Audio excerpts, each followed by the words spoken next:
your book, Israel and Civilization, it's certainly being launched at a critical time. How are you feeling about it? Gabriella, I'm really excited. This is my first book. I poured my whole heart and soul into it, and I think it came out really well, if I don't say so myself. I'm really pleased with it here.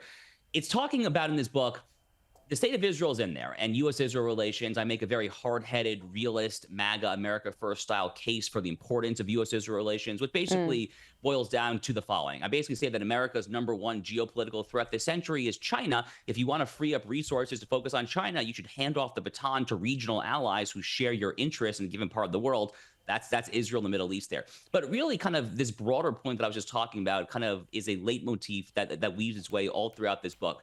The book essentially, Gabrielle, is basically calling for Jews and Christians alike to fall in love with the Bible again, because I argue that there are three forces ultimately that are seeking to subjugate and overturn all that today we call quote unquote Western civilization. Those mm, forces are wokeism, Islamism, and global neoliberalism. The lattermost being Davos, Brussels, United Nations, all these right. transnational global institutions. They're all waging a war on Western civilization one way or the other. The question is, are we going to gird ourselves? Are we going to ground ourselves in the actual values that our entire civilization was founded upon in order to launch a counteroffensive against these three forces? To me, that's going to require some sort of biblical reawakening there.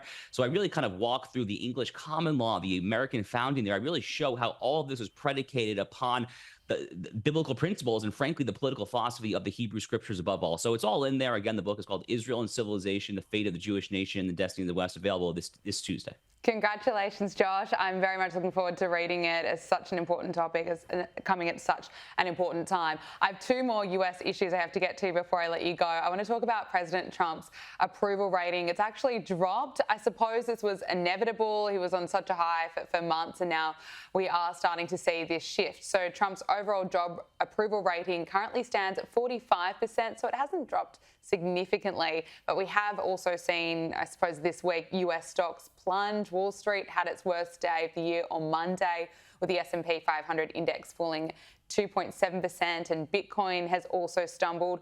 What do you make of all of this? I suppose is the market, I should say, reacting to uncertainty? Is Trump doing too much too fast? Was this inevitable, and we're just kind of seeing a period of adjustment? Yeah, I think all of the above. I mean, everything you said seems correct to me. So Donald Trump was starting in a very high place. His approval rating right out of the gate there in the first month or so was higher than it literally had ever been in his entire first term. So he was already starting on a higher level. And, some sort of correction to the mean was probably bound to happen. Unfortunately, Americans are not a particularly optimistic lot these days when it comes to our country. So we tend to have a more negative than positive view of our elected officials as a general rule. The fact that Donald Trump was actually above water for as long as he was says more about the popularity of his policies and how desperate the American people were to change from the failed policies of the Biden-Harris administration. So it was bound to be some sort of correction to the mean there. Now, the stock market obviously has been in pretty rough shape here for the past few days or so.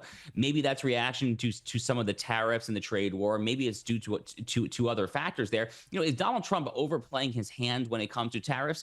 Maybe. I mean, look. I mean, if I were advising him, I would say, let's cool down a little bit when it comes to a country like Canada. I mean, I'm not entirely sure that I see necessarily the overwhelming American national interest in antagonizing our friendly northerly neighbors, especially at a time, frankly, where the Tories, the Conservative Party in Canada, was looking like they were going to win an election this summer. So I'm not entirely sure exactly what's going on there. But these things ultimately, Gabriella, have a way of sorting themselves out.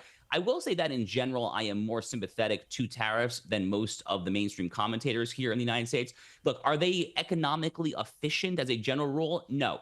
But they have other useful functions. I mean, Gabrielle, I've spent a lot of time in the Midwest of the United States. I have spent many nights in old Rust Belt towns that have literally been destroyed due to globalism, due to manufacturing supply chains literally shipped out and lost to China.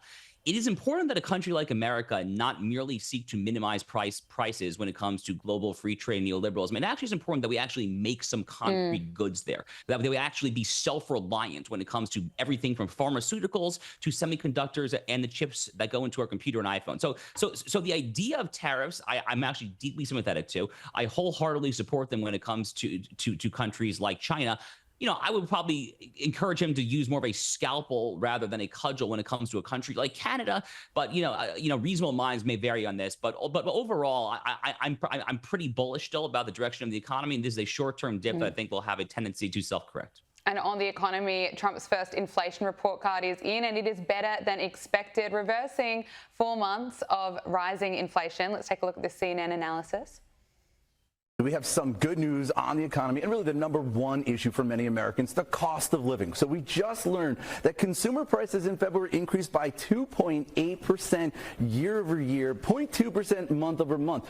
Both of these figures were a step in the right direction and both were better than expected. So this is definitely very encouraging to see because it's going to, I think, relieve some fears that inflation was perhaps re-accelerating, because this actually breaks a streak of 4 straight months where I think you could see it on the chart all the way to the right where the inflation rate was going in the wrong direction, right? It was going higher and higher.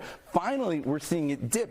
I always love watching analysis on CNN when it is positive news for Donald Trump. We have to leave it there. We are just out of time. Senior Editor at Large at Newsweek, Josh Hammer, thank you so much for joining us. Thank you so much, Gabrielle.